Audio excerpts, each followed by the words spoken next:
Now what we're going to kind of finish up before taking any questions if we have them is we're going to go look at a couple of properties that look like they have EPA risk.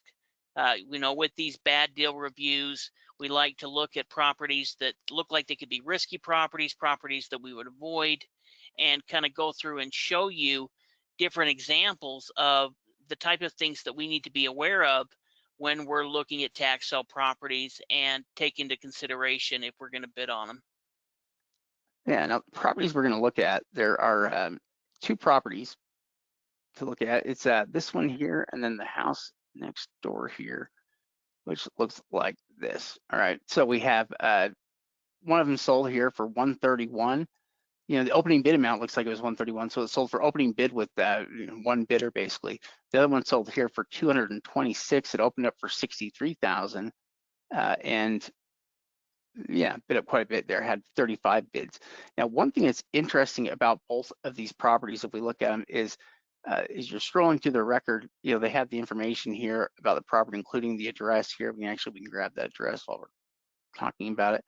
But then they have this thing, updates on messages, and they have this potential, contamination language was adjusted and documents were added. Something about contamination here. And they have some other things here, contaminated property, subject to a cleanup order by California Department of Toxic Substances. And they have a couple of different records that you can click on that provide some details about about exactly what it is that happened or what information they have on it.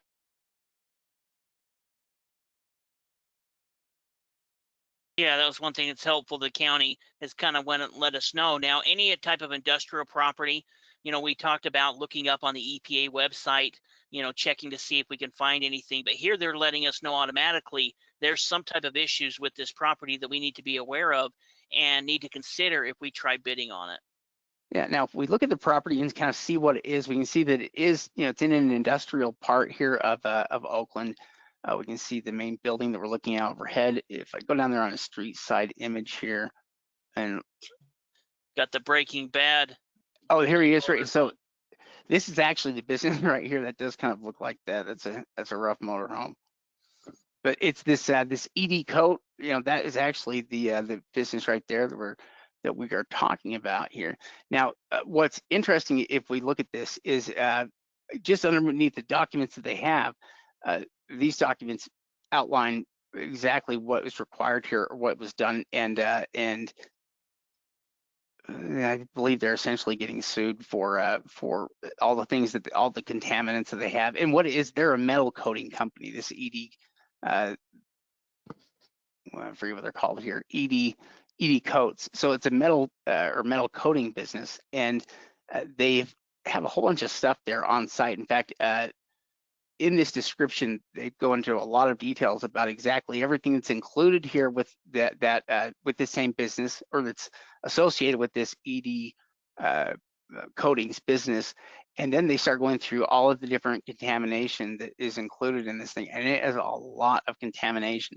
They get into what all the different, and this is an industrial business that deals with large amounts of chemicals like hydrochloric acid here, or they had a lot of crazy different chemicals that were there in just big barrels, throughout the place for coatings that they're doing or for different chemical processes that they have with metals. And so this description goes into a lot of depth here, about the properties and everything that's been included here, which I thought was, was pretty interesting. Yeah, well, it's definitely, you're not just buying the property without taking on a serious risk. Now, they got it for pretty cheap. In fact, if you look at the property, it kind of goes around that street, and there's a house next to it as well. And it seems like all of these addresses on this property are kind of connected to it. Yeah, like you're talking over here? Well, see where it says 724? Oh yeah, that one right there. Yeah, click on that one. That's the house, and then you can look down and look at the front side of the property. So this house is another one of the properties that sold, but this house and this commercial property here to the right is a number of different addresses are posted here, but all of these addresses are included within this lawsuit. So this whole area, you're talking about a pretty big area. You can see from that house all the way to the end of the street. are part of these tax sales being sold in two different auctions, but they're all kind of part of the same problem. So what is that valued at? They were picked up for pretty cheap, but we're also looking at some serious risk that we would need to look into what this lawsuit entails, how much it's going to cost to remedy, fix it, if we were to try to bid on this type of property. Yeah, I mean, everything that's currently on site, would be one of the major problems. So, the first thing is, I mean, are they going to remove everything that's there, or is everything that was on the site at the time of the inspection still there? And if it is still there, that's going to be a real cleanup nightmare. I don't know how they would deal with that. If we go to the EPA website, which I don't know if the EPA website is necessarily going to give us more information than what we're getting, right there from within those court documents we were just looking at. Those are pretty detailed in their their description of everything that's happening. But what we can do, though, what's interesting about this is we can go here to we can basically pull up their site here. They have contamination areas here in my neighborhood, which you could go into specific areas here if you want, but we're going to go right here because we can see. In fact, one thing that's helpful is if you kind of know about where the property is located at here, on the maps, we can kind of see about which part here of Oakland and where it's at. We can pull up this tool here and we can see. So they actually have a couple of different properties that are listed here, but if I click on that one, here we go. So that's actually ED Coat Inc. That is the business there that we're talking about that has all these different properties here, and they have the location there figured out. And we pull up this.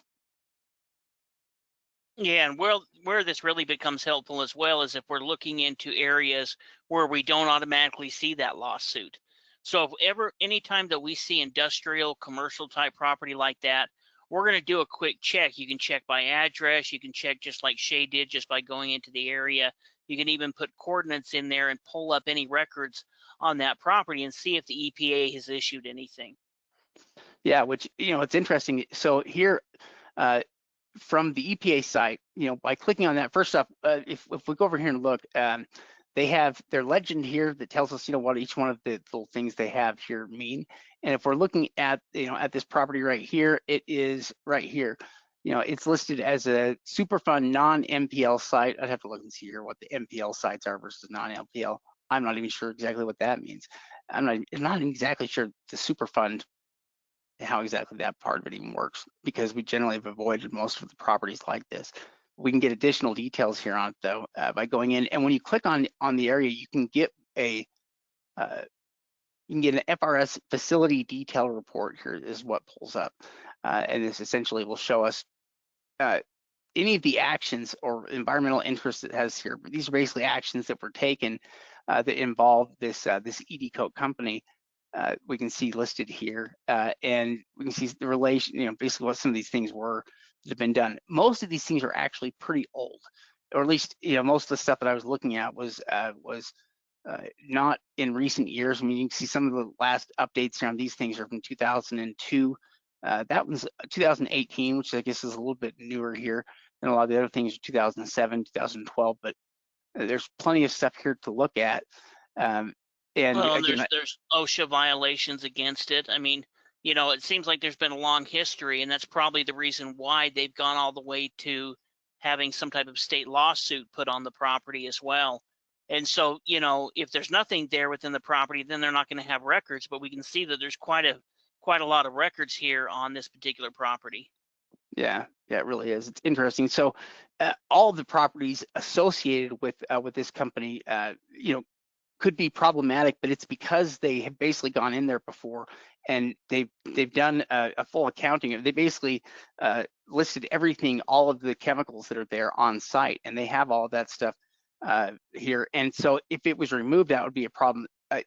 Basically what they have the problem with here is not only the stuff that is listed here and that's starting to leak, but the stuff that they're trying to store as well.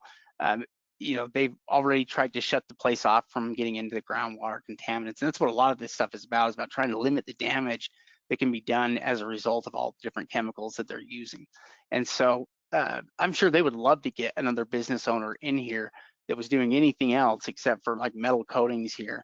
And the other problem though is what's left over and some of the contamination that would be left over. Even if all of the stuff was taken out, if all of the chemicals were removed, there is still an ongoing contamination issue that you would have to deal with here because there's been leaks in the past, and it may just be a matter of testing. But it's not out of the it's not out of the woods yet. It's not basically free of the EPA, even if you removed all of the materials. Yeah, well, I mean, is that $200,000? Is that $500,000? Is that $1 million? That's something we don't know, and so that's part of the reason we'll avoid these type of properties. And you can see how close it is to the waterway as well.